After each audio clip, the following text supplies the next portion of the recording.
नमस्कार मित्रांनो. तर या जेवायला जेवण चालू आहे दुपारचं. आता लागणीला आलो आहे आम्ही. सकाळी अर्धा एकर लागणी केली बघा. आता तिकडं बघा अर्धा एकर राहिली.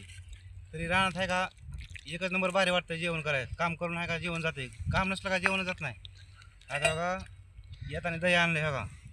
दह्यासंग मला टाकलं आवडतंय. तर दह्यासंग दही आणलं एक नंबर. का पाणी ओतून काला केला आहे. 2 भाकरी खाल्ले. तर आता दुसरी भाकरी बघा. पाहुण्याच्या लग्नात गेलं तर पाहुण्याने मग ती पाठीभर देते आम्हाला. मालकीनीच्या जवळचं लग्न होतं तर पाठीभर मुक्ती दिली ती. आतापर्यंत गेलं तर मालकीनीला काय मुक्ती आवडत नाही.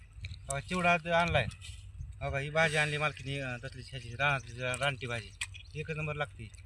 तर कसं होतं माहिती का आता आपलं चांगलं चांगलं खायचं का म्हणलं का तर बायकोला गोड बोलून भाज्या गोड बोलायचं. आठवड्याला 2-3 हजाराची एक साडी घ्यायची नाही 15 दिवसाला आणि 2-3 महिन्याला 1 ग्राम करायचा. बायको खुश आहे तुम्हाला एकच नंबर जेवण बनवून देणार. बांधणं बी होत नाही तर आणि काय बी होत नाही. सुरळीत केलं एक काम बी करणार आणि बायको सारखी कामात ठेवायची. त्यामुळे समजा चुरटिंग लागते. नाहीतर बायका सारखी बांधणं होणार तुमची. त्यामुळं खुश राहायचं म्हणलं का भाज्या चांगल्या खायच्या म्हणलं बायकोला गोड बोलत राहायचं. आठवड्याला 15 दिवसाला एक साडी घेत राहायचं. तर तुमचं मस्त काय भेटते. तर असं सपोर्ट राहू द्या मित्रांनो. धन्यवाद. रानात असं जेवण करून भारी वाटलं.